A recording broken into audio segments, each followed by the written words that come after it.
I'm Tony Fleischman. I'm with ISD and we're serving as the host for this event. It's really good to see this many people here after several years of not being together. I want to start by thanking our user group members. So that's the Enterprise Integrator User Group, the Infor user group, XA, and System 21. We started this event yesterday with the Enterprise Integrator User Group meeting. We had well over 100 people present for some very technical meetings. That's the largest group we've ever had for that event. So really, really pleased. How many of you were here for that? Okay, excellent, excellent. I've been selling software and services for a long time, and just a quick comment last night about the bacon bar. In my day, we used to take donuts and sweet rolls every morning if we had a breakfast meeting. I've kind of decided maybe we just need to bring bacon. But it was really, really good event last night, and I'm glad you all could join us. So a little history on what this meeting has become. The inPOWER event has been running for 5 years. This is the fifth time, and obviously interrupted with COVID and so on. That kind of spawned out of an event called the Enterprise Integrator User Event that started in 2007. So that 2007 event has grown and grown and grown. It joined in with the 2017 inPOWER event, the first time they ran inPOWER in 2017.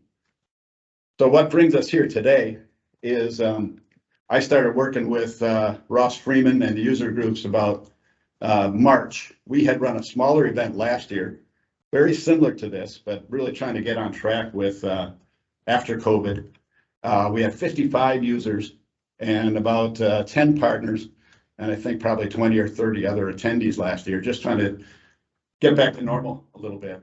And right here in this building, and that really worked well. And we worked closely with the user groups and with Infor to pull this all together.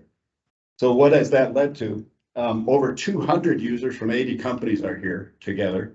So a huge growth from last year and pretty close to normal. So yeah, thank you. And they are with Infor System 21 and XA. Every one of those Infor ERPs run on the IBM i platform. So a very nice, concise group of people here with us today. We have over 40 sponsors focused on these platforms. We've had substantial contributions from those sponsors to bring this event together. Over $100,000 of revenue from those partners to help build this event. That specifically has helped to keep the cost low. One of the goals from the user groups was to keep the cost low. $600 for 3 days. You can't find this kind of value, this kind of an event for $600. It's a really, really affordable event. And the whole goal from the user groups is to make sure it is, that we're not losing people because their companies simply can't afford to send them. And we fully understand that you're leaving your job for 3 days, trying to stay current with email and all those kinds of things. But I think it's a really, really great model. Those sponsors have paid to be here. We strongly encourage you to support those sponsors. They're all over here in the solution fair. Walk around. These are partners that are fully aware. These are IBM i customers, Infor customers, and with products that greatly align. Many solutions there. We also have something new this year, something very different, is the 5 partners within the IBM Resource Hub. And I'll talk a little bit about that shortly. So how do you know who you're talking to? We went to a color-coded lanyard this year. So if one of the things we think is extremely beneficial is giving you the ability to talk to like-minded people with the same types of issues that you have, same complexities, trying to solve the same kind of problems. So basically going on the lanyards. If you have a green lanyard, LX customers, aqua is System 21, blue is Infor XA, yellow is partners, purple is IBM resources, and Infor is the white lanyards with the red logos. So for our partners to be talking to you, for you to speak amongst each other, it's a real easy way to identify who's who. So I mentioned that IBM Resource Hub. This is something that we feel strongly, we understand that virtually everybody in the room has trouble finding resources. And specifically from an IBM point of view, if you are looking to find talent, build talent, maintain that talent, how do you do that? And that's exactly what these groups are. They're partners, they're user groups, they're industry publications, schools, conferences, you name it. All with ideas to help you, all with the goal of building and maintaining that IBM platform that you're running on. They're in the solution fair. Tomorrow at noon, we have Marina and Shelley from Everbright talking about their experience. Two younger ladies who have started their careers working at Everbright here in Milwaukee, focused on IBM, focused on developing, getting really, really involved in the IBM community and some of the events that are going on, user groups and you name it. And then we will have an open panel tomorrow at 1 o'clock, right after that.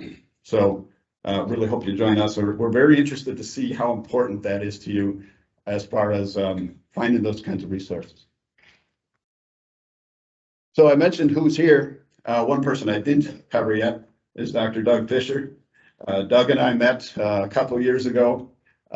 He did presentations for us at our event, and he was talking about that point about challenges in manufacturing and challenges in supply chain, and that was 3 years ago. So little did we know, right, of how big those challenges would be and how we would be working to address those. So with that, introduction to Doug Fisher. Thank you, Doug.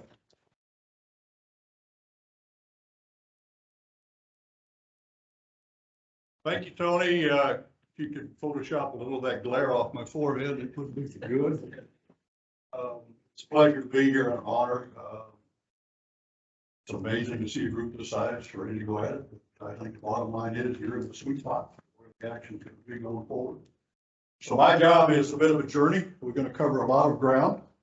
A couple of administrative tasks. You are welcome to any and every slide I have. Tony, I don't know how you want to do that, but we're going to move pretty quickly. If there's something you want to see, don't worry about it. You can have every one of these slides if they help you. If you have any questions, feel free, but I will try to keep it moving. We will be recording this and making it available as soon as we can get it posted on the website. All right, a couple of things to set the stage. I've been in supply chain since about 1970s. Either I had to explain what I did or I didn't worry about it because people thought I was either a trucker or a garbage collector. Before the supply chain, before the pandemic, they didn't know a supply chain from a bicycle chain. That has changed substantially. I get calls from members of boards of directors looking for people in the supply chain field, particularly retail. They're their board. It's a real struggle. It's a C-suite effort. Even for private equity right now, is looking in the supply chain field. And private equity has a financial hurdle that is well above that is the normal rates of return. So it's an interesting field and a lot of gain right now. It appears that this COVID-driven supply chain turbulence, if you call it a headache, you can call it an opportunity. I can tell you I'm just damn tired of it. It's had enough fun for a while. It seems to be subsiding. And one of my worries is that we'll just take it easy at that point. Some of the commentary coming out in the market right now is that overall supply chain is easing up. Pressures are coming back a little bit. Lead times are decreasing, international transportation is improving, but prices of goods and services high, cost of labor and freight are still high. Unfortunately, new orders are decreasing. It'll be an interesting yin and yang on how we get through. We had too much business, please slow this down. Now it's slowing down, I need more business. They're going to be going forward long term. We'll talk about this going as we go. GE CEO Larry Culp, they are struggling, and it's primarily supply chain. I think they might have added about 5 points to earnings had these supply chain problems not been there. Says you might have a success here, and we got a shipment, we got a factory open, you might have make progress there, but I don't think we're anywhere near close to declaring victory on this. This is not a we'll be out of the woods by the end of this year. My question to you, and I think this is the theme of this, is what about the next 10 years, 20 years, or 30 years? This is going to be a journey. I think there's a lot of contention with the traditional supply chain, and I'll get into that. And the solutions aren't going to be shrink wrap. There'll be a lot of thoughtful effort that has to go into it. Complacency will not work, just sitting and waiting to happen. You're going to have to push the needle. As Sam Walton of Walmart would say, you're going to have to swim upstream. You're gonna have to fight against some of the currents because the solutions are not readily available. All right. Couple of things. Wall Street Journal back in March. Supply chain orthodox the past 50 years, low cost, no matter how far away it was. And no or little inventory if you can possibly get away with it. That was the old lean, just in time, low cost country sourcing, et cetera, was the mantra for about 50 years. They were cost effective, but they weren't necessarily resilient. And going forward, making them robust is going to be not necessarily getting out of the global markets, but it is going to be more expensive, and it's going to take a long time to figure this out. It's not going to be straightforward. Li and Fung, anybody heard of them? If you're in, they were started in 1907. If you're in retail, they will help you design whatever it is you want. They will help you source it. They will manufacture it. They will distribute it, and they will put it on the shelf. And they are globally spread out. Mr. Fung of Li and Fung says that we can expect supply chain instability to continue for the next decade or two. It's going to be an interesting dynamic time. All right. The stage is set for manufacturing resurgence in the United States, according to McKinsey, in a paper that's just coming out. The question is, can the country's producers make it happen? Emphasize the rule that it's going to be a conscious effort. It's just not going to roll in our laps. It's not going to be easy. All right, so to make this a little bit more personal, let's assume you find yourself at the company dinner, the annual dinner, the rewards dinner, random seating, and all of a sudden you and a couple of your peers are sitting with the CEO and two directors. Anybody been in that situation? I was 3 or 4 times. A couple of them, I knew it was coming. A couple of them, the son of a gun caught me. The CEO, after drinks are served and appetizers, just to set the attitude, turns to you, and he's somewhat fatigued and says, "When will things return to normal?" What do you say? You got directors there, you got the CEO, you got your peers there, it's your job. What do you say? You know, going to be an interesting. My goal is not to give you the answer to that, but to start you on the agenda by which you can develop your answer. Sam Walton also had a rule that said, commit to your business. It's just don't be a passive participant, don't be attendee, commit to it. Do something with it. Ralph Strayer, head of Johnsonville Sausage, a man bigger than this room, a voice that could boom forever. Appointed director of logistics. The young kid didn't have a college education, but just worked his way up and said, "You are now my VP of supply chain." The kid went over to the water fountain and threw up. He had no idea. And then Ralph comes up to him and says, "Oh, by the way, you're talking to the board next week." Kid threw up again. Ralph hit him on the back and said, "Good. If you're not sick to your stomach, you're not doing anything significant." I think the world of opportunity of being sick to your stomach in the next 10 to 20 years is going to be out. It's going to be a real interesting time. So we will return to this at the end of the discussion. The agenda set the stage. You know, we went from 15 days to flatten the curve, and I was okay with it. I could wear a mask for 15 days, and I could wipe the hallways down, and I could do a lot of things. But boy, 2.5, 3 years later, this is a tough deal, and it's not over. We're not out of this thing yet. Then I want to switch into to identify some actions that companies have taken. The old adage that the problem can only last so long, and if you let it continue, it's not a problem, it's poor management. You haven't addressed it. We're well beyond that phase. We're into fixing this thing. Then I want to talk a little bit about going forward. And I think for the next 10, 20, 30 years, it's really going to be an exciting time. Instead of being 73, I wish I were 43 or 33. Maybe. It's kind of fun right now to watch what's going on as opposed to have to dig and scratch and figure out a solution. But this will be a solution-oriented environment going forward. Some perspective. This is GDP since roughly 1947. I was born in 49, so I rode through this. All the little gray bars are economic recessions or downturns. And you can see what's pretty darn good, right? Nothing big with it. Transportation, logistics, physical distribution management, that's where this whole supply chain thing began. It was viewed as a necessary cost. Keep it low. You gotta move it, I understand, but keep the cost low. It's a commodity, buy and sell, price them out, whatever you can do, but keep it moving. Then we got into this thing for about 50 years. It became low cost, low cost, low cost. Single sourcing for maximum leverage, scale for low cost per unit, low cost country labor, wherever you could find it, supported by efficient, lean transportation. When was the container invented? 1956, Malcolm McLean as a trucker. It took 15 years for it to catch on, but without that container, we wouldn't have much low-cost shipping. Interesting to me.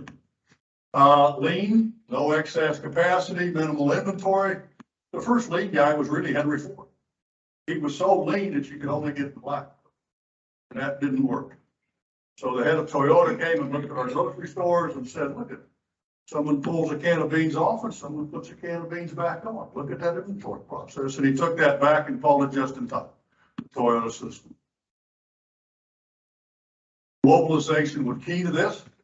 World Trade Organization, open up boundaries, facilitate borders, all that helped play a role.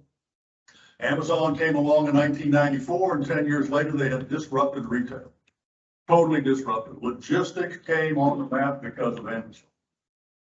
How many could click and get something free next day? Unheard of, all logistics. The Council of Logistics Management, which was the Council of Physical Distribution Management, finally caught up and called itself the Council of Supply Chain Management Professionals in 2004. A little bit slow, but they began to get it. And then we got to COVID. Look at the difference in the curve and the drop in the curves between COVID and what was the greatest recession since the Depression back in 2008.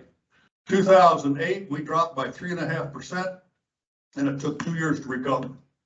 With COVID, we dropped by 10.5%, and it took a year. Think of dropping that much and rebounding that quickly as supply chain. And we overlaid work restrictions, stay at home, separation, distance, slow it down. You can't do anything on top of it. What an incredible shock to the supply chain that this thing had, and it was a global deal. Going forward, big unknown. There's going to be contention with low cost. Wall Street doesn't give a damn that you just now sourced onshore if your costs are now double what they were. They don't care. But you say, look at now I am totally resilient. I don't care. Multi-sourcing is going to be big. We'll talk about it big. Sell, make, source regionally. This makes sense, but highly complex. Consideration of sustainability initiatives will come back against that, but it's not cheap. It's not free. Inflation, higher cost, weaker demand, and lean is still valid and cash is still big. And you have to contend with this thing. Substantial integration of automation and analytics. Not only because it's out there and getting really good, we'll talk more about it, but because skills and talents are really hard to find. And they're not going to get any easier if you look at global demographics. Finally, increased disruption. What is the next COVID? They've already said this flu season is going to be terrible. Natural disasters, geopolitical tensions, we'll cover more of this later, but this environment that we're going into is not can't wait to get out of COVID. And they're talking about supply webs going forward. That's nice, but boy, are they complex, hard to manage, and more expensive. In an environment where you still have to make earnings work. Pushing this thing, demand is strong. There's just an incredible amount of cash, about 150 trillion in the balance sheet. And according to Bloomberg, the bottom 50% of the workforce has increased their wealth substantially. It's not only because wages have gone up, but the COVID stimulus really helped that group of people. So it permeates the economy. We're starting to see signs of that changing.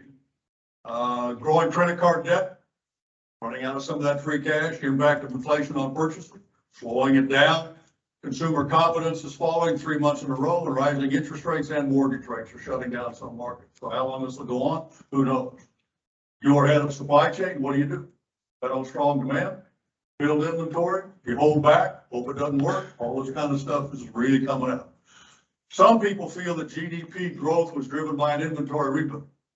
This economy rebounded and they weren't able to fill it. The inventories were depleted. We all face shortages. Toilet paper. You know, my wife had me using both sides of the sheet of paper before we got back to that thing 2.5 years ago. Just incredible semiconductors, personal protection equipment. If you look over time and put some theory to it, the world did a real good time of driving down inventory. This is inventory to sales ratio. Right? As my inventory goes down and my sales increase, my ratio goes down, and that's good. I don't have cash tied up in inventory that may or not sell, or I will let the discount. After the Great Recession and Amazon got its leg, we got into the world of e-commerce, the world of warehousing, and I needed to have a warehouse within 10, 15, 20 miles of everybody. And it's still going on. We'll talk about that in more detail. And then COVID hit, inventory to sales ratio. When COVID hit, look what happened to inventory. And then the stimulus came in, look what happened to the decline. Natural thing, and we couldn't refill that pipe. Big logistics landlords seem to think that inventories will be 15% higher when we get out of this. So if you carried $100 million in inventory, now have $115 million, and $15 million more in cash. I was talking to some companies over whatnot. When COVID hit, they doubled their inventory for a while. Then they went to 50% higher, and they think it might settle in at 20 to 25%. Inventory is a big plan. But what happens if you can't sell it? Big problem as well. All right. And the last 6 months have been interesting. They can't seem to bleed off inventory right now. Consumer demand is beginning to taper off. All right. GDP growth and decline. Incredible impact, about 60 points of change on a quarter-to-quarter basis when that COVID thing hit. And then we had GDP that was about twice the rate of growth quarter to quarter as we had experienced for quite a while before. That was really interesting to see with all the shortages we had. And now we have 2 consecutive quarters. They think the third quarter will be down. Are we in a recession or not? Frankly, I don't know that I give a damn. What am I going to do any different than I am right now? I still have to figure out how to run my business. We had 2.7 million payrolls in the first half. We say this is still pretty darn strong. But now we have cost up, GDP starting to slack, mortgage, the housing business slowing down. There's big concern, not only of how long this will go, but how deep it will go. All right. The bad news is they're not going to tell us till it's after the fact, and quite a bit after the fact. If you're chief supply chain officer, what do you do in the meantime? And get used to this environment going forward. About 48% of investors expect the U.S. to fall in a recession next year. About 15% say this year, and some are out even further. All right. Amazon's already building and seeing signs that they've got too much inventory. They're going to have to discount to get rid of it at a period when we should be going into the seasonal peak of sales, August, September, October, November. All right. Interesting fellow who ran conference boards labor said this environment, this uncertainty, this contention between growth and recession could linger for the rest of the decade. That COVID thing is so disruptive. So it's just not a short-term fix that we're going to get out of this. The COVID virus, this is every country that has a shade to it had restrictions. This was a worldwide shutdown, right? And then we started throwing money at it. 5.3 trillion was approved. Trillion. But we're now talking trillions like we used to talk billions. And then before that was millions. Throwing money at this thing. This is Shanghai with a shutdown. I'm going to see if I can get this to work. I don't know. Tony, can I click on this? Sure. And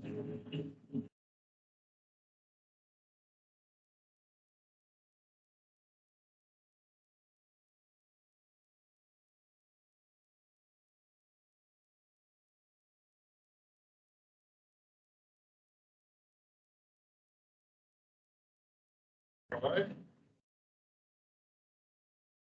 You're going to have to listen to it.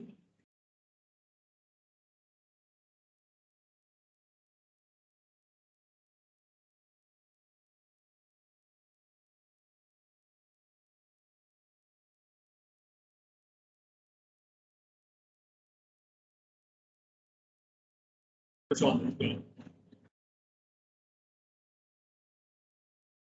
Oh, whew, but that's. Technology is not my strong point. I call my daughter. I have a really good friend who lives in China. He's been outstanding. So he sent me that video. He added the music. But that is the Shanghai shutdown. And I'll give you a couple of additional insights just for the heck of it. In green areas, they're now putting walls up around green areas. And to reinforce the point, they're putting barbed wire on top of the wall. Now go figure, who would want to climb a wall through barbed wire to get into a green area that you'd have to climb the same damn wall crossing the barbed wire to get out?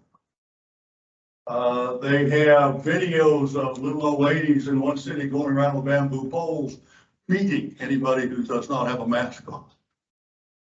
The incentives are, if there's a virus and it's in your region, you're gone.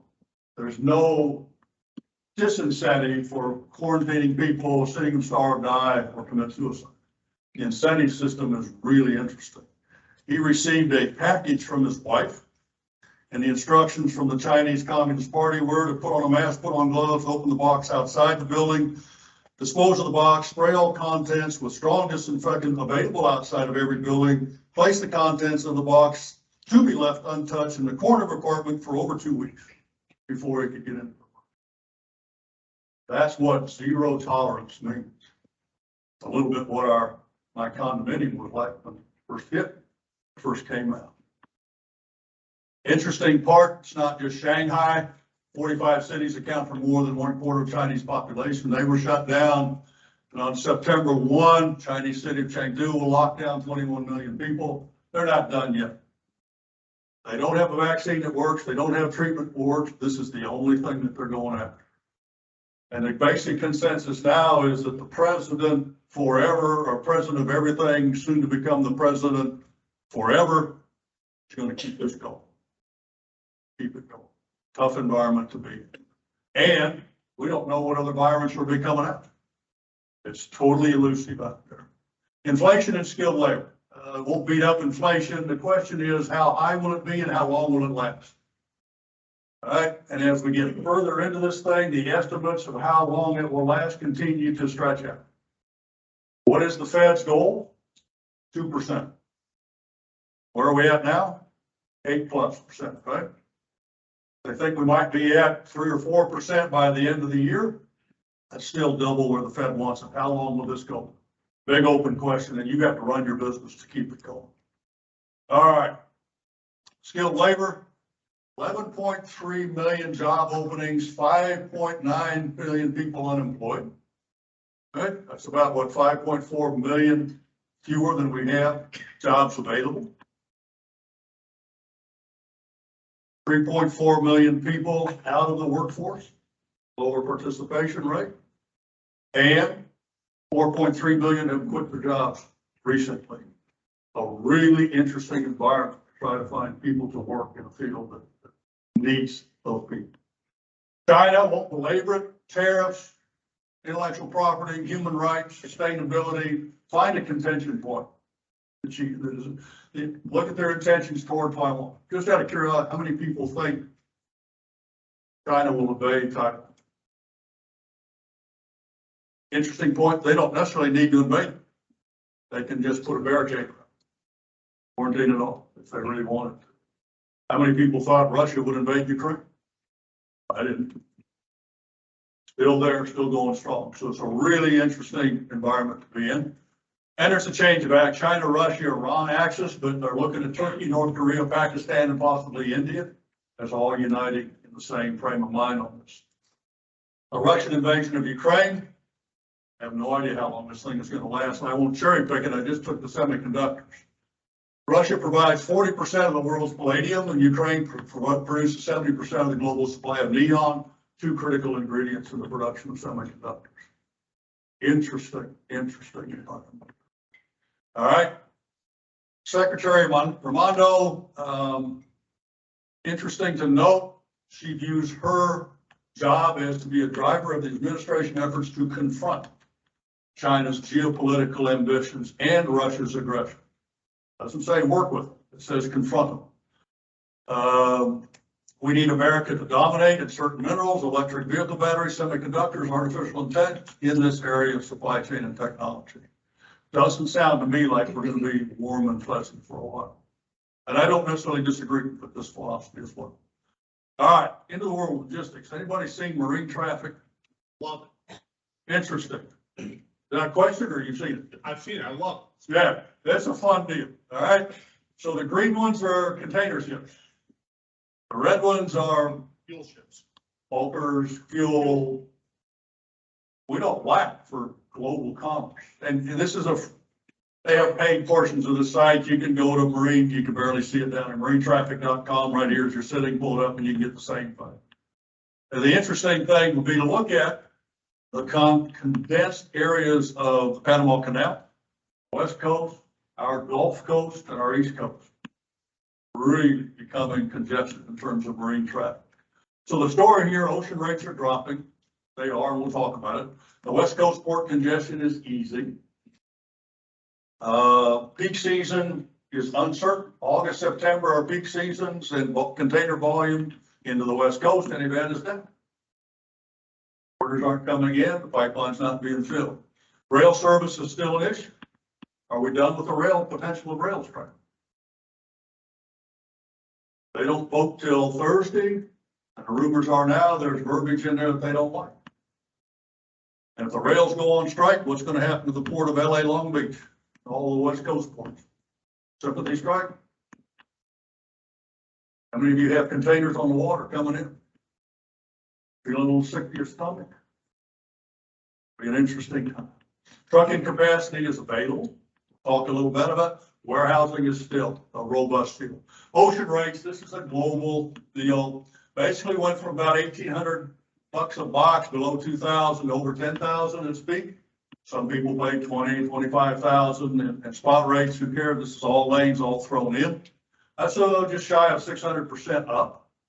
They're down about 40%, but they're still 300% above where they were. And it's a big bet on where they go from here. Long-term contract rates seem to be increasing steadily. We'll talk about the composition of the carrier industry, but the profitability of lanes has changed. Time won't allow me to go through this all, but basically, Asia to the West Coast was a money-making lane for a long time. The profitability is now shifted from Asia to our East Coast. And what that means is that carriers will be putting capacity on those East Coast routes. And we don't have one port in the United States that can handle the big ships. Big ships have to go to Europe to be transloaded to bring containers here, so those size containers can get in, those size ships can get into the U.S. ports. All right. Port of LA Long Beach, it got so much attention. Basically, it's 2 ports, 15 terminals,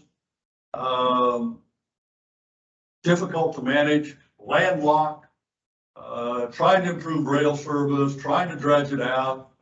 About 40% of the imports are handled through LA Long Beach. I've seen it down as low as 33% recently, but nearly half the containers that come to the U.S. come from China. So it's still the big trade lane. The interesting part is that out of some 350 ports, in terms of efficiency, LA Long Beach are 320 to 330 in efficiency. They're not really good operators. The rest of the world has invested heavily in their ports. We have not. All right. And we have a contract underway. Automation is one way to increase it. The ILWU has claimed that results in destruction of jobs and action, and as we'll note here in a minute, a primary contention point is automation in these labor negotiations. All right, container ships waiting on the East Coast. The blue line was last year. The red line shows them. We're down to less than 10 from 120, 140 ports waiting to get into LA. The interesting part is it's a little bit like whack-a-mole though. Port congestion has shifted from the West Coast to the East Coast.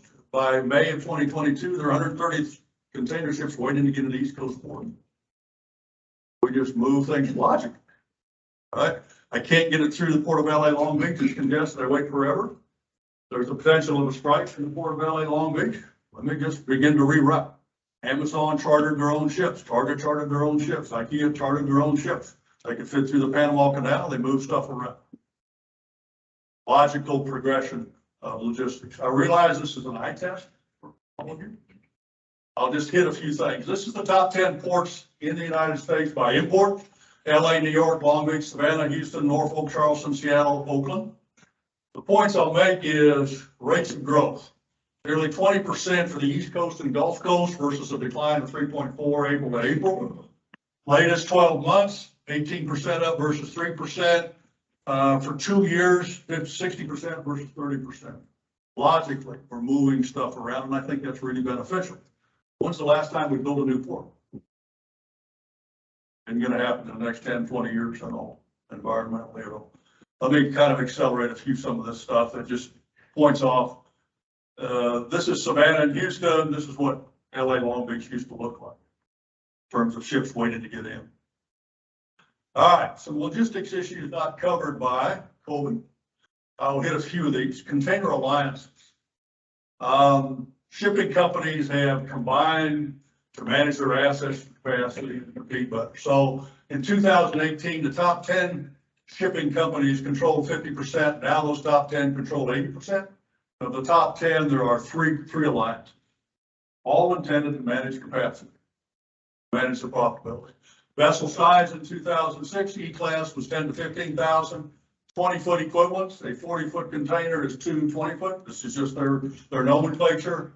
Now they have greater than 24,000 TEU ships out there sailing, none of which can get into the U.S.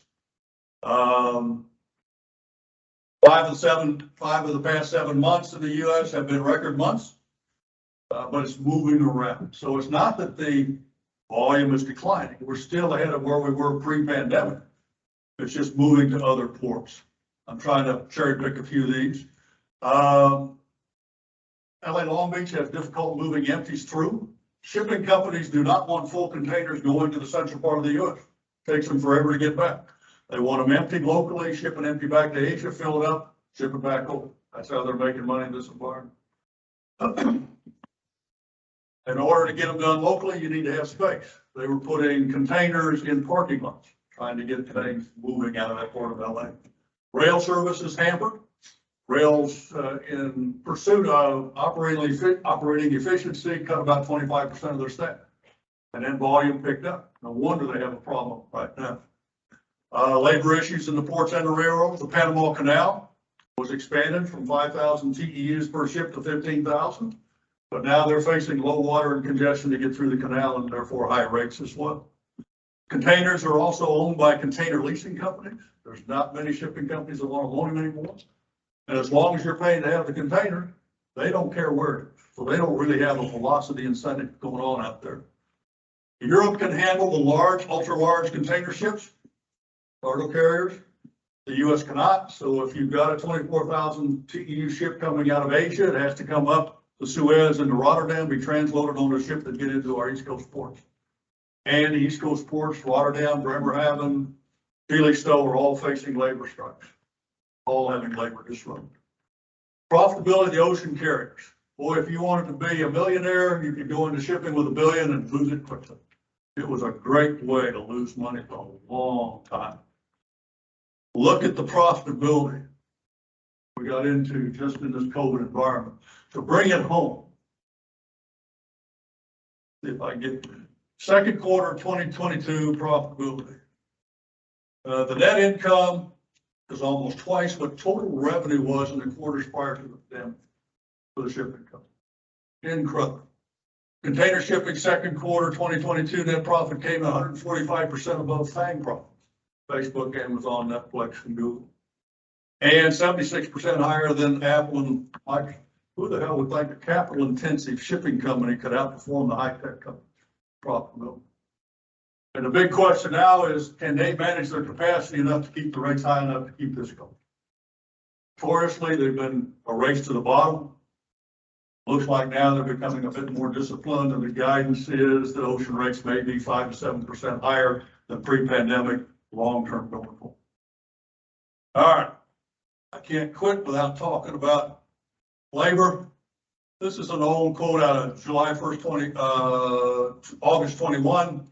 Contract negotiations, the ILWU quit in July. They're now under review and negotiations. In the Wall Street Journal this morning, it looks like they're timing on some small issues, so it's hard to tell when that's gonna come. But the one issue is gonna be port automation, and the unions say they'll aggressively seek to roll back terminal operators' rights to automate. Not gonna be any easier to make the Port of LA Long Beach more efficient going forward. And it's not a question of money. The full-time general dock worker makes $183,000. All hands, sounds pretty good. Be a clerk for $200,000. Clerk. And be a foreman for $280,000. Sign me up. Sign me up. All right. Interesting to note, they're losing some leverage. It used to be less than 2 weeks, Asia to the West Coast. It was 3 weeks plus to the East Coast.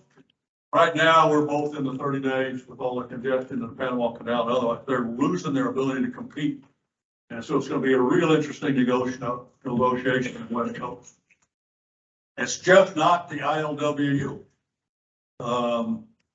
United Parcel Service contract is up 2023.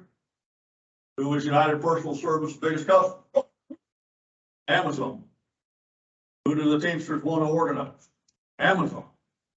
Who will they go after in the contract? UPS. It'll be real interesting to see how that shakes out next year. GM, Ford, and Stellantis seeking new contracts in 2023. And you can add labor arrest to the pandemic. It's not enough. 2/3 of the nation's workforce said they will find a new job if required to return to the office. There's an attitude change. The Department of Labor just hired another investigators to focus on the warehouse and logistics industry. Right? On workers' rights. So this worker environment where we already have scarce labor is not going to get any easier to deal with. Railroads, 5 major class 1 with 100 feeders. We do not have one national railroad that can cross the United States by law. Right? They cut about 45,000 or 30%. They now have rules in place that if you don't respond to a call to work within an hour and a half to 2 hours, they will dock you so many points, and you get 30 points to start. And when you run out of 30 points, you're on at least 2 weeks leave without pay. That's the environment that you're into. I don't care if you're in the hospital. I don't care if you're the doctor. I don't care if you're on vacation. There's no reason to believe that it's not a contentious environment in the rail industry. And their delays are increasing, not declining. I'm going to kind of click this up. Bottleneck shipping containers at LA Long Beach was more than 5 days on the ground. It's increasing, not decreasing. And it's cross ports. This is looking at Memphis, New York, Chicago, Charleston, LA, and Savannah. It's just not a Port of LA problem. This is across the U.S. We've averted the rail strike for now. There's concerns that it won't be ratified. There are concerns that it will be an election year, but that is 37 railroads, 90,000 workers, a Democratic controlled Congress and executive branch. They're not likely to let it go to pot, but it's not to say it's going to be a real comfortable solution when they get out of it. Trucking, demand versus capacity, driver shortage. California Assembly Bill 5, looking at the non-employee workers. I think there's some validity in that, and warehouse capacity. This is a map of the United States, traffic density. Unlike the railroads where you have 5 major ones and 100 small railroads, we have close to 1 million for-hire carriers. Right? A lot of them got into business when the rates went up. There's concern now that as rates are falling, volume is falling, interest rates are up, they can't make the payment, but we're going to have fallout in the motor carrier industry. Who knows how that's going to shake out. Logistics, hot field.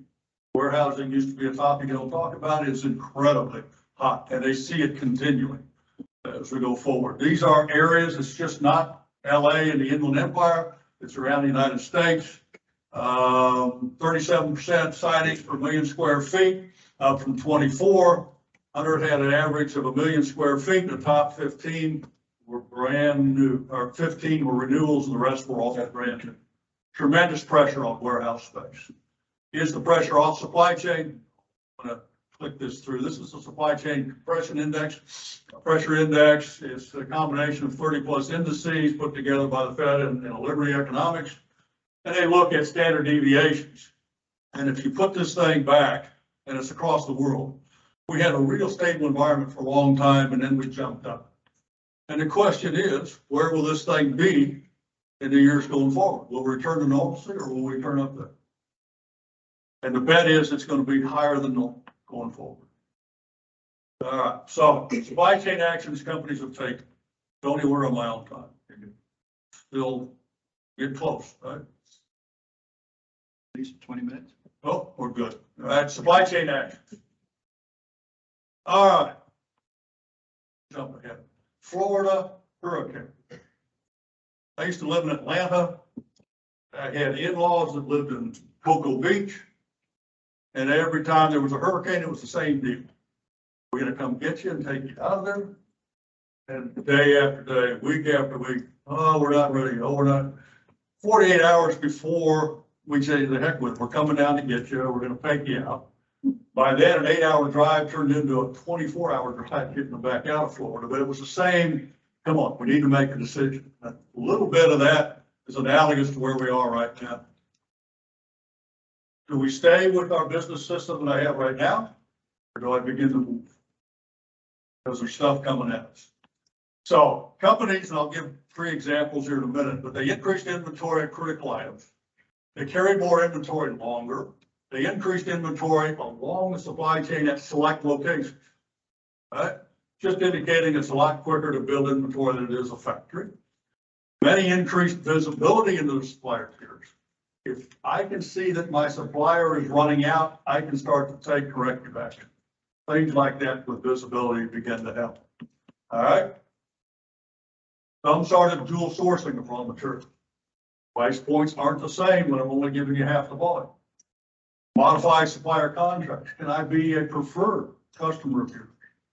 What is it going to take to secure inventory? Do I need to raise my price per unit? Anything I can put in a contract to reduce my risk and help. There was a deal in the automotive industry that Chrysler wanted all their suppliers to sign a supplier agreement that said, you are responsible for any possible thing that could happen. Nobody signed that I don't sign a contract for. Change logistics routes. We've just seen the rerouting, expand back up production sites.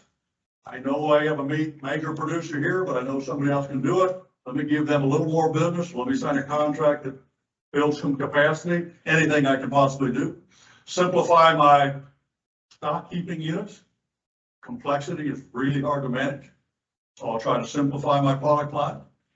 Some hedged, but supply chain hedging could cover financial risk, but still wouldn't protect you from going out of business because you can't get something. And then some begin regionalizing their supply chain, nearshoring their suppliers or production, and begin introducing robotics.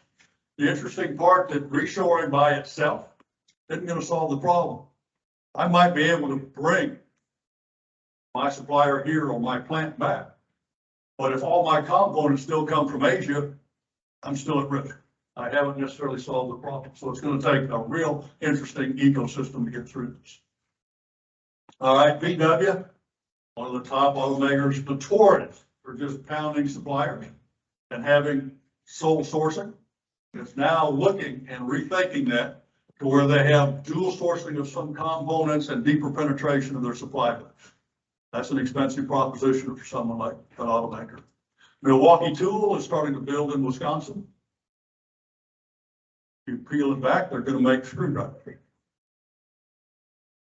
But it's the prototype. They're going to try to figure out how to make the supply chain work. They know they can make a supply chain. They're going to figure out how they can get the supply to that operation working, and when it can, they're going to scale it up.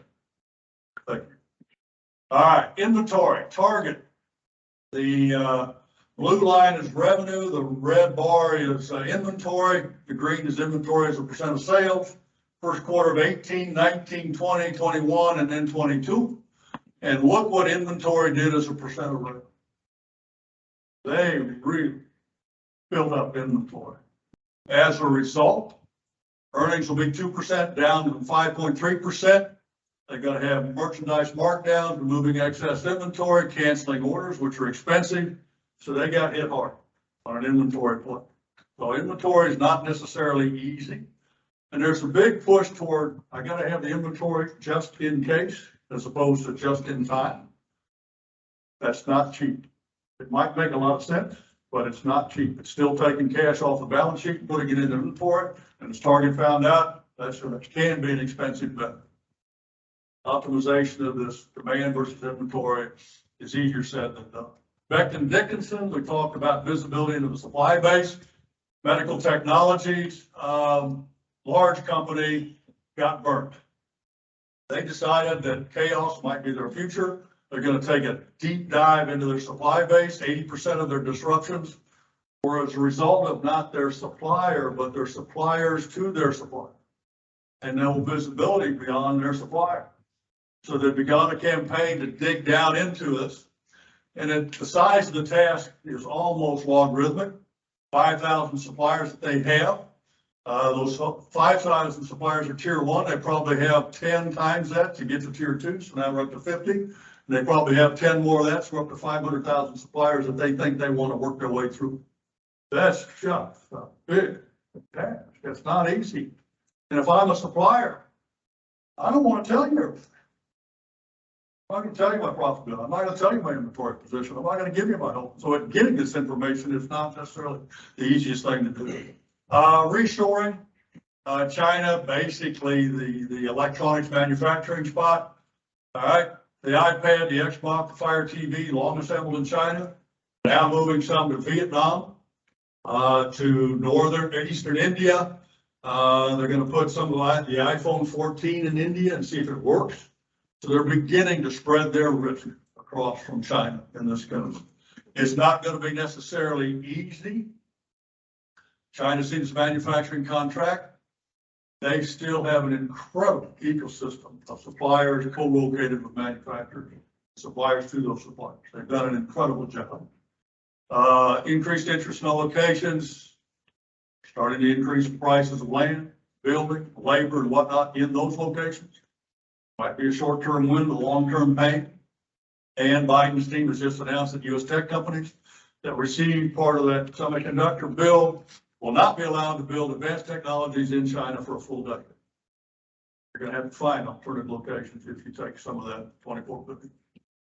All right, I apologize for the age of this chart, but it was the only one visually I could say, even if China's costs have tripled, which they have, they still going to be tough to compete with labor costs in the U.S. And the U.S. labor costs have gone up. And skilled labor is needed. Contract wages going up. All right, going forward to wrap this up. What's going on? All right, McKinsey, 29th of August, just a couple of weeks ago.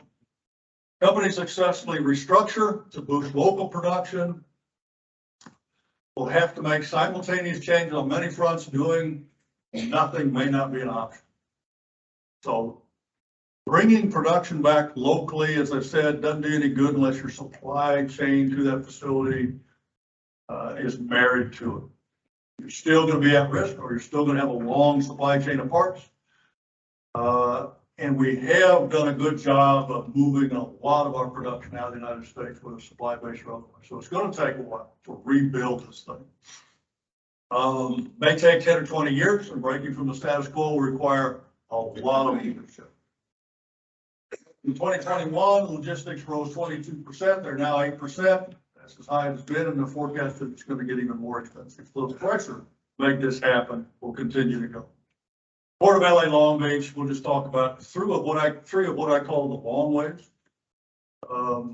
Anybody a surfer? I tried.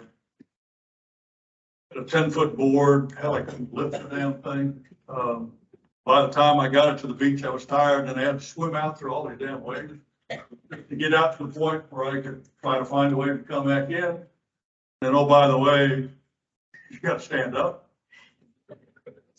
You know, these young kids pop up, and I got to one knee, and then I get to another knee, and then I fall off, and then swim back out, and I finally get up, and hell, I was on the beach by the time I got back up. That's the situation. We're looking for those long ways. We got to ride them in, but it's going to take some work to get out. What I'm going to talk about is increasing risk. Second one I'm going to talk about are changing global demographics. And the last will be increased use of analytics and automation. This is just a chart of natural disasters. Increasing, whether it's a severe storm, weather, drought, fire, or other, and the cost of those disasters. What just happened the last few days? Typhoon in Japan, major historical storm in Alaska, hurricane in Puerto Rico. We got forest fires in California in the West. We got drought in the Southwest. We got drought in Europe. We got drought in Brazil. But that's just now. That's just now. All disrupting this type of stuff. And on top of that, geopolitics, Russia, China. This is the New York Times in March, and I was kind of surprised to see him come up with it. After emerging from the Cold War as the lone superpower, the U.S. grew weaker, bogged down by failed wars. Meanwhile, Russia and China evolved into more formidable powers, and they are forming coalitions. It's not going to get any easier. It's going to get more tense going forward. I just picked BlackRock in this case because I had them, but this is a list of their top 10 risks going out and how they evaluate them. Russia-NATO conflict, they say is something bad can happen. What do you think Putin's going to do now that he's losing turf? Chemical? Nuclear? Nothing? More offensive? What? Interesting question. Global technology decoupling, China, the U.S. High risk. I won't go through all these. You can read them. It's kind of fun to put this on your calendar to pull up every couple of months and see an update on it and get some insights. And it can be any of the major banks that are out there as well. Increasing supply chain sustainability risk, and it's just not environmental. Yeah, environmental is a big piece of it, but it's health and safety. Just COVID is a good example. What have you done to rebuild your buildings to be safer for employees? Communities are asking for more out of companies in terms of safe work conditions. Equity, promotion of underrepresented groups of people becoming mandatory as employees and on boards. Ethics, business conduct, regulatory compliance, reputation, and finance. Those pressures on business sustainability are increasing, just not environmental sustainability. This is a guy that hands Rockefeller International. Looking at China, there's much greater national sentiment now, and countries want data to remain at home. Nationalization is becoming big, becoming incredibly important. There's a big thing, Logo Link, that China owns that tracks ocean commerce. Big concern now that they're tracking the freight to your door and they know what you're doing. What happens when that shuts down? An interesting problem. No one's going to stop necessarily globalization as a heartbeat. Well, I won't say no one, people have, but it's just not easy to do. Every marginal step will be about having supply chains in more diversified areas. That's a long, progressive operation to get there. McKinsey's found that a careful assessment of supply chain vulnerabilities can yield a 40% saving. There are options to existing suppliers, but it takes a lot of work to get to it, and time, and better. Demographics. This is the world.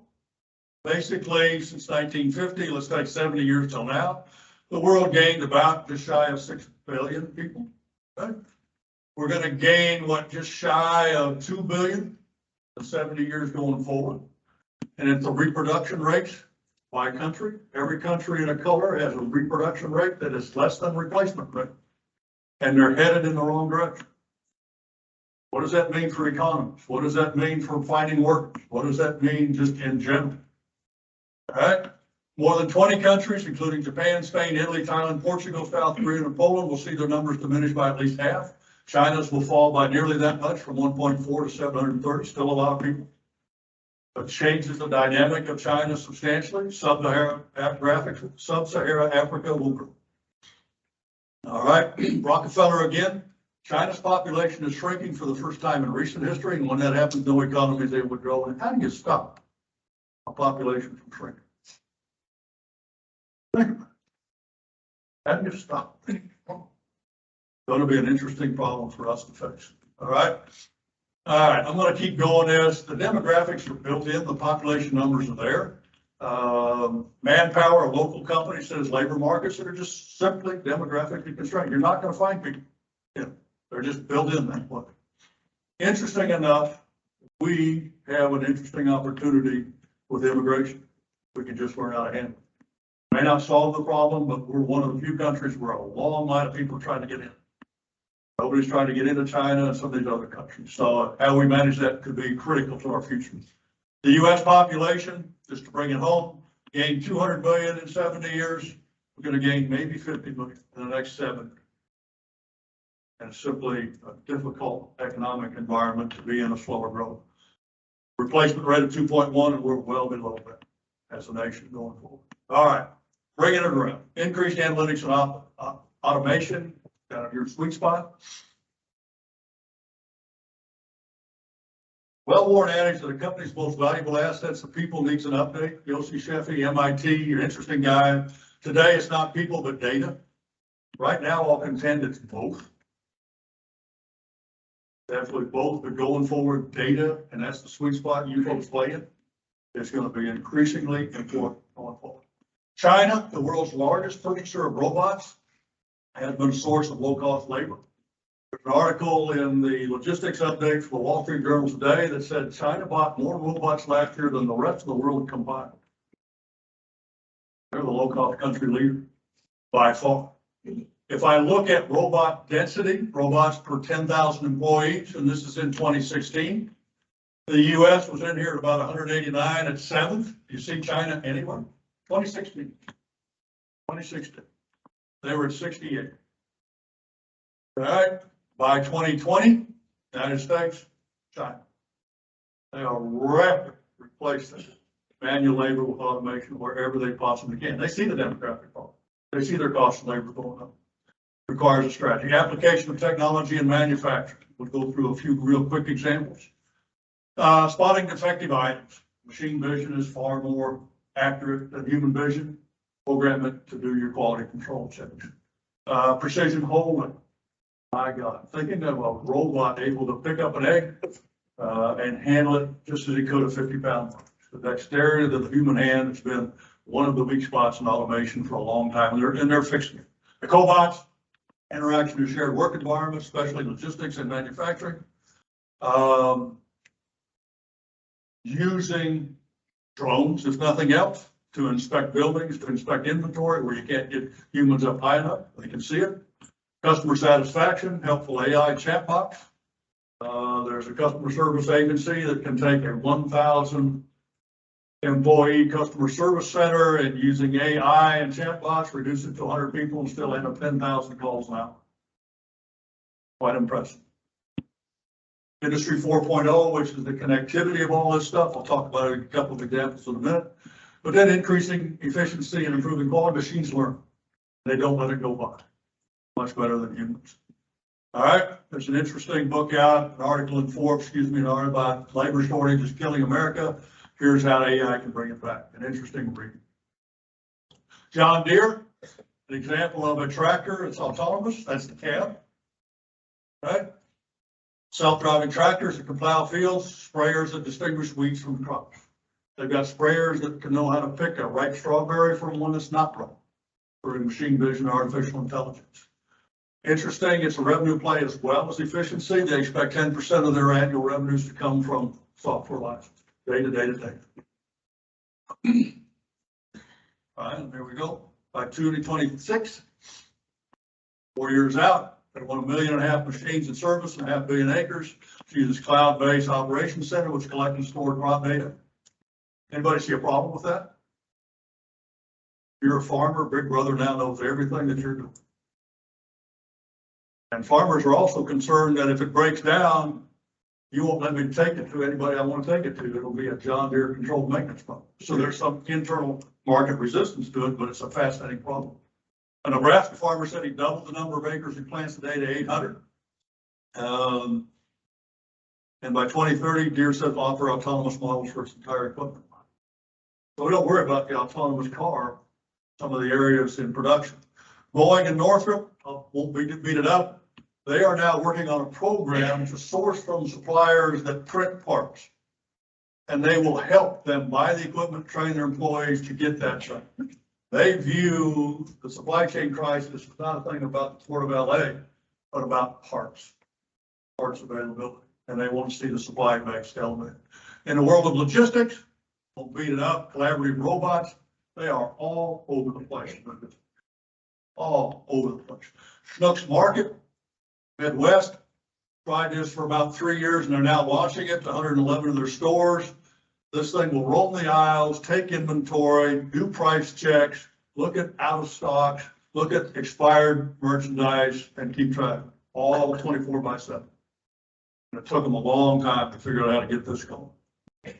All right, here's an interesting one, agility robots. They can look like a human. Stack those cartons. This guy, Rick Cohen, runs C&S Wholesale Groceries, nation's largest. He is the 8th largest privately held company in the United States. Second. Who the hell was he? 8th largest privately held company in the United States. He has figured out that the grocery business is really tough, slim margin. And he has gone heavy into robotics, and now has a company called Symbiotics. And by the use of those robots, they can take a warehouse and expand its capacity without increasing real estate. Typical manual operated grocery warehouse might hold 10 or 12,000 individual items. One with Symbiotics can add 300,000 items with 2/3 the space and be just as efficient. Fantastic stuff you won't even read about. But now he's got Walmart, Albertsons, Targets coming after him to get help in that space. I won't belabor it, but the autonomous car has been just a contention. The problem with autonomous cars is, by law, everybody should have to have one, because it's the rest of us that don't know how to drive who run the autonomous car. If we're nothing but autonomous cars, they'd operate really well. But trucking's a sweet spot, and there's now investment firms that are tracking it. eBank puts the numbers of 4.1 million miles are being operated right now, with 40 roadside inspections and no unsafe operation. Yeah, it's an infancy, but I'm a former trucker. What kind of productivity can you get when I got a 40-foot truck and one driver and I want to increase productivity? I tried to put 2 trailers behind it. My problem was the states wouldn't let me, except if I went to Wyoming. So I put them out there and increase my I will go put the technology wherever I can. The Arizona to Texas lanes are incredibly robust right now with trial cases of this going on. Okay. The number of automated trucks and buses this year globally is expected to go to 1.2 million by 2032 in 10 years. That's a substantial increase. China is going to take about 40%. Anybody seen our trolley downtown? So in a world of autonomous vehicles and wireless operations, we put in railroad tracks and overhead wires, and this damn thing runs from nowhere to nowhere. Mostly empty. What did China do? Put some machine vision, artificial intelligence in a trolley, rubber tire, painted lines on the road and turned it loose. The damn thing would just run those lines. And if they needed to change a route, they just painted different lines. Interesting concept. They're going after it really aggressively over there. And home delivery. Even Marquette University now is having delivery by these things on campus. The kids are having a ball. All right. Trying to get this done. And lastly, doesn't have to be that sophisticated. If you're in the building business, laying out once the building is built is really hard. So in this case, HP has a robot that trims the laying. What used to take 7 hours is now down to 45 minutes and is more precise. So the stuff doesn't have to be rocket science. It can be really basic stuff and produce major efficiency. So I went through a lot of pressures today. Demand, strong, weak, COVID, US inflation, China, whatnot. And I went through what I call 3 waves. We got to figure out how to ride them. And I looked at everybody's actions, and yeah, everybody's taking them. Some are strategic and some are reactive. My point is, either one is sufficient. We're going to have to tackle all of this going forward. The need to make supply chains more robust is not deglobalization, but more expensive than I am consuming. It is going to take forever. So now we're back to the front end of it. CEO sits down next to you as a result of your meeting and says, what the hell do we do? My challenge to all of you is just build your agenda. Start now and over the next 2, 3, 5 years, build up your case. Seek and understand what's going on. So that's it. And I happened to find this on a wall at the Motel 6, Santa Barbara, which ran for $430 a night. You can stop the waves, but you can learn, you can't stop the waves, but you can learn to swim. That's kind of the environment we're in. So thank you for your time, Tony. I hope I didn't run over you.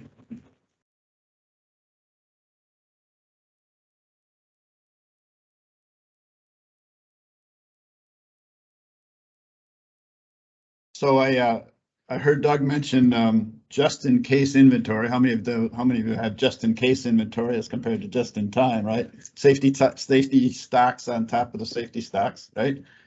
As I mentioned, Doug's first time he spoke with us was 3 years ago, and he got me thinking more globally and understanding the importance of doing so. I'm kind of a weather geek, so I started thinking more about weather, and Doug was mentioning national disasters. I heard last week that the 70-year reign in England is over. I don't know if anybody heard about that.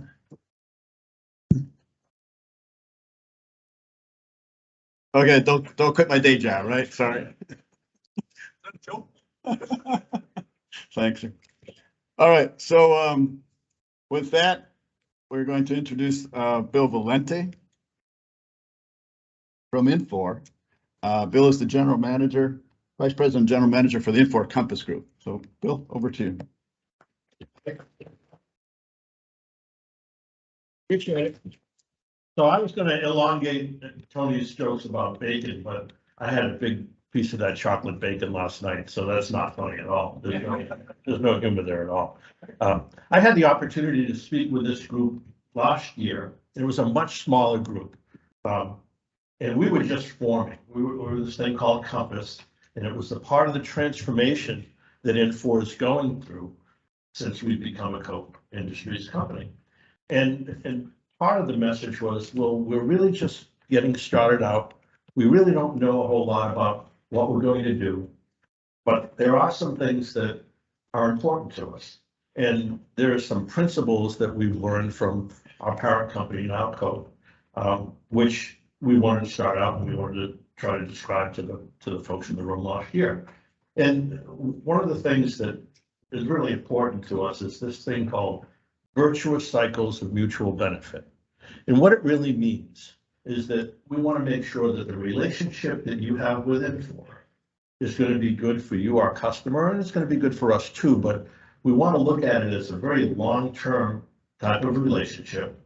And we also want to make sure that this type of relationship has virtuous cycles to it. It's not just a one-time thing.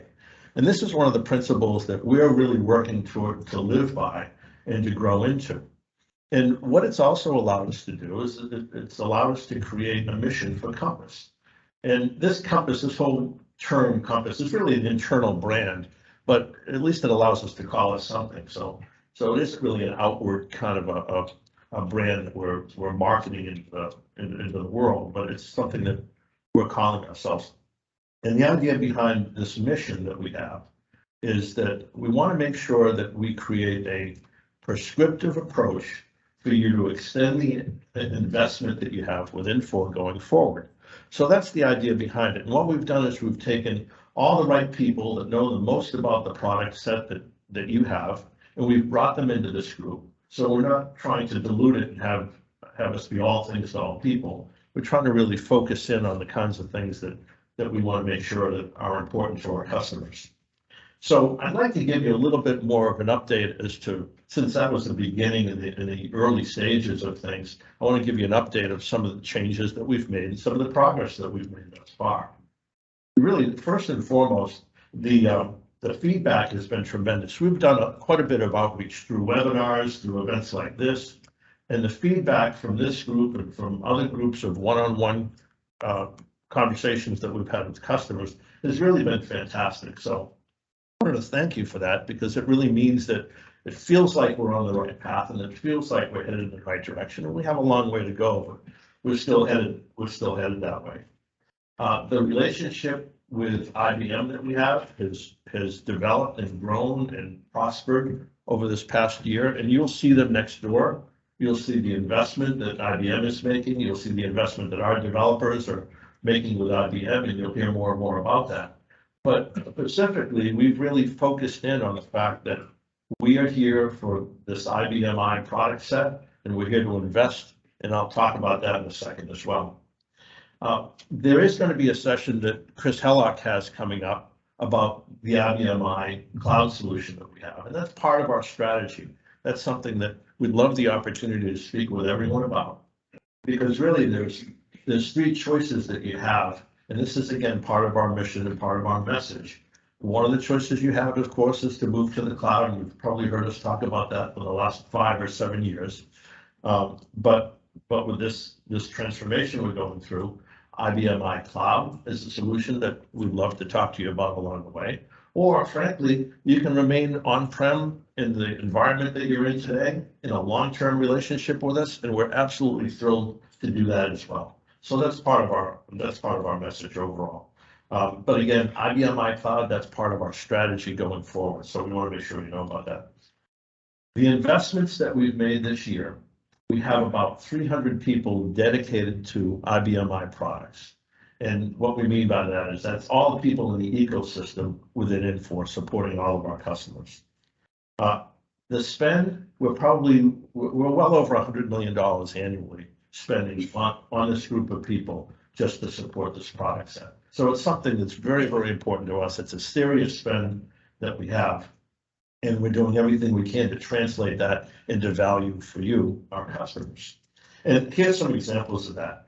I think if you look at the sessions and you go to some of the sessions on IDF, Infor Development Framework, or Infor OS, the Infor Operating Services, these two functions, these two capabilities bring this product set to become as modern an ERP as you can get out in the marketplace. Everything from middleware to SOA to visually appealing look and feel of the software will compete with anything out there in the marketplace. And then what we've also done is we've surrounded it with other applications to branch out within the ERP environment. So for example, if you want to have conversations about the latest and greatest financial system that we've embedded, we have people here, we've brought people here to do that. We've brought folks here, if you want to talk about payroll and human resources in this environment, we can do that. We have WMS folks that are here to talk to you about supply chain and warehouse management systems. We have people that can talk about CX and CRM functionality. CPQ, you'll see front and center. Everyone needs CPQ. So we have those capabilities. We've brought people in to talk to you about that. Learning management systems are here. Infor Quality Management is an example that our visual product has that we lifted from visual and brought over to this environment. All these systems that we're talking about are all integrated into the IBMI. And all these people are here to talk to you about these kinds of solutions if you're interested in having those conversations. And then finally, our group that support customer service management and CSMs are here. And many of the customers here have CSMs. They have a higher level of service because they've acquired the CSM service. So people are here to talk to you about that. Amy Smith is here as well, so she can talk to you about that. And lastly, I'd love to have the opportunity to meet one-on-one with as many folks here as possible. We do have session F8 tomorrow and at 11 o'clock. And so we'll be there and we'd love to do that as well. But at the end of the day, this is tremendous. It was such a small group last year. The reception that we've seen and the amount of people that are interested in learning more and more and participating in this community has been fantastic. And I want to just thank you for that and appreciate the opportunity to be here in front of you.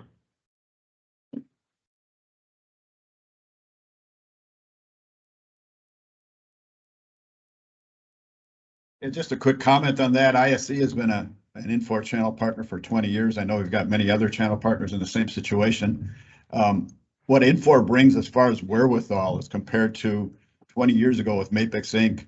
or SSA Global or some of those, the commitment from Infor and the number of resources that Infor has to commit to these different ERP systems, whether it's System 21 or LX or XA, is just phenomenally different than it was many years ago. And I know we have many customers out there that have been running these same systems 15, 20, 25 years. It just feels different. Even just the fact that we're all together in the Compass Group and the impact of the Compass Group making this happen with us, it just feels different and it's a real improvement. So thank you, Bill, and thanks for your energy around that.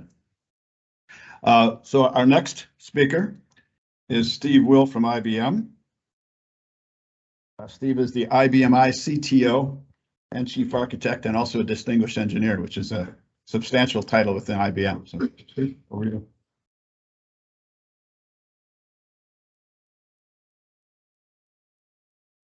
I'm going to try and think, oh, good, you can hear me. That's great. Okay. I'm really excited to be here. It's hard to overstate how much I have been waiting to get out on the road to talk to groups of folks who use our platform the way that you do. Look, our business, the business of IBMI, historically all the way back to the AS400, the lifeblood of that is our solutions partners and our business partners. Those folks are the reason that you use our platform, and to be able to be at an event that's supported specifically by those, that's great. You already heard them talk about go talk to the vendors. Please go talk to the vendors. All of those folks, part of this community, are what has kept us moving. Okay, so as a platform, absolutely critical that we have events like this supported by folks like that. Equally as important, user groups that gather and focus the passion that the users of our platform have, unparalleled in the industry. The closest you get is with Apple Geeks, okay? In the IBM community, there is no other part of IBM that has people who care about the platform that they run on the way people care about this platform. And again, that's a testament to the user groups that have fostered and focused the kind of passion, education, and networking that you get when you get together like this. So absolutely thrilled. Now, I only get a few minutes here to talk to you. I do have a session at 3:15 today. You're welcome to come and hear larger versions of this. But when I knew that I was just going to have a few minutes, there were a few things I wanted to make sure everybody heard. Okay, so this is the short version that everybody needs to hear, and then the longer version is in the charts that you can download once it's available. IBMI business. We all hated the pandemic. We all hate the pandemic. But I can tell you that what happened to our business during the pandemic was that we grew. Because so many of our customers needed to do more and more remotely than they had ever done before.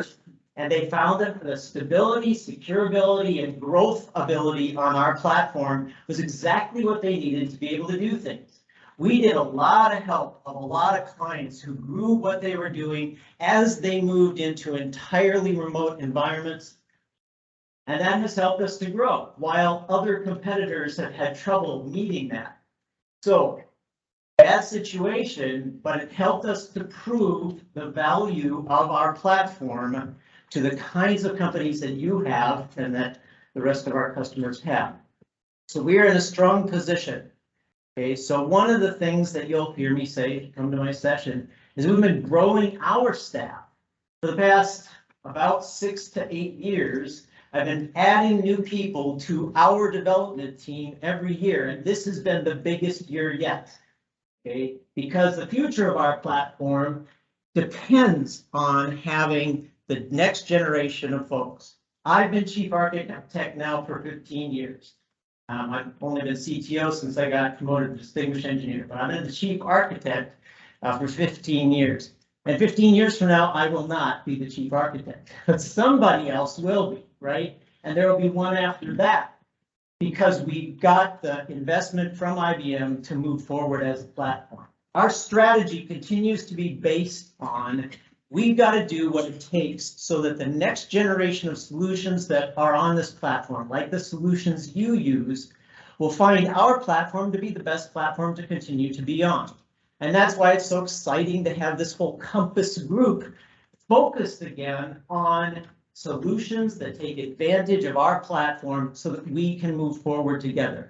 If you walked past us yesterday before the football game was on, there were a bunch of technical folks from inPOWER sitting with us, the technical folks from IBM, talking about what we might do in the future. We're focused on finding ways to put that stuff together. That's part of the IBMI strategy, not just with inPOWER, with all of the solution providers and tool providers that we have, but it is key to the future of our platform. Absolutely.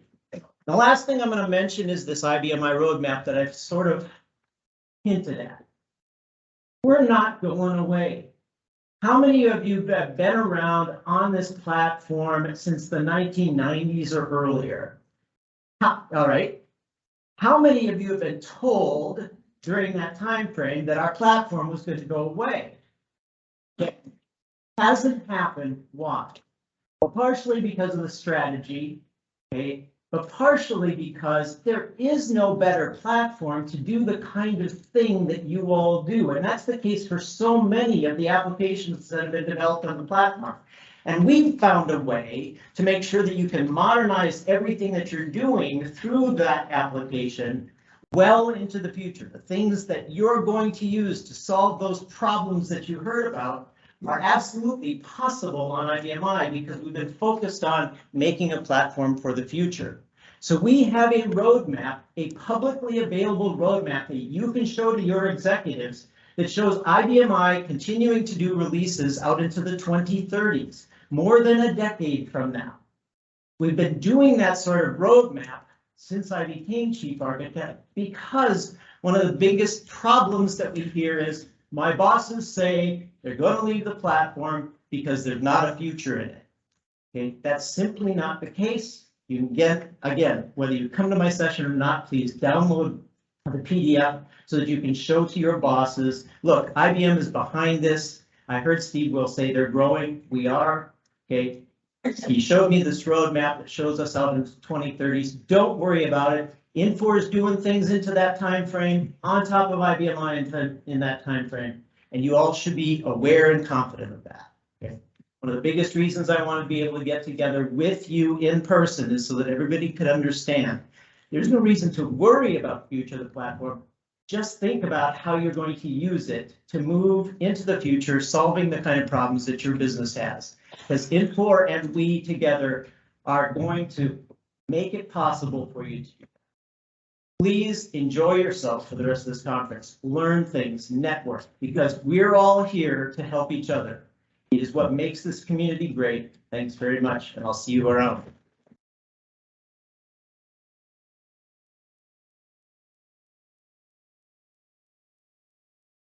We had started about 10 years ago, we did an IBM event with a bunch of XA customers up in Rochester.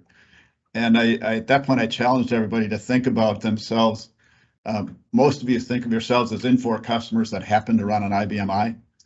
You got that black box that sits in the corner and runs and runs and runs and doesn't need a whole lot of attention. I challenge you to think a little differently. Think of yourself as an IBM customer and how do you leverage that box and leverage us with the IBMI and that technology is far more than just this extremely reliable, secure box.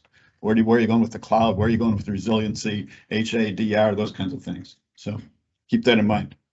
So just some a few last minute logistics here. So getting the most from this event. First of all, guidance on the website should have everything on your phone you need. There's a lot of different tabs out there that talk about what's available to you. If you're new to inPOWER, there's a section out there just specifically to that. We realize walking in here can be fairly overwhelming if you haven't been to one of these events. Secondly, a glossary of terms, the TLAs, the three-letter acronyms, all those kinds of things that we talk about all day, every day. Might be very helpful for you to review that kind of information. There's a full session grid and descriptions out there. Very helpful to walk through that. Hotel information, maps, you name it. If you're not getting enough from that website, the registration desk is out there. We're trying to have people as informed as possible to help you navigate through the hotel, navigate through the event, you name it. You'll see a fair amount of people with an Ask Me, a red Ask Me on their badge. Approach those people. Most for a good many of you, it's the board members from the user groups. If I could have all the board members please stand. Let's give these guys a big round of applause.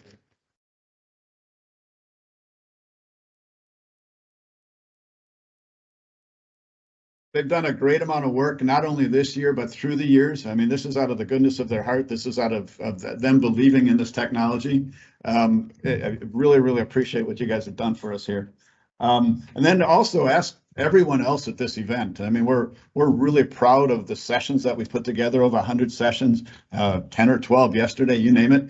But the most value you might get out of this event is sitting at lunch talking to someone else who's doing something. I've always felt if I could walk away with one nugget out of some of these events, you can take that back, save your company $1,000 a day, you name it. It's just something that might occur from a lunch-based conversation, something like that. So, take every effort to be communicating, talking to people, and trying to learn what you can.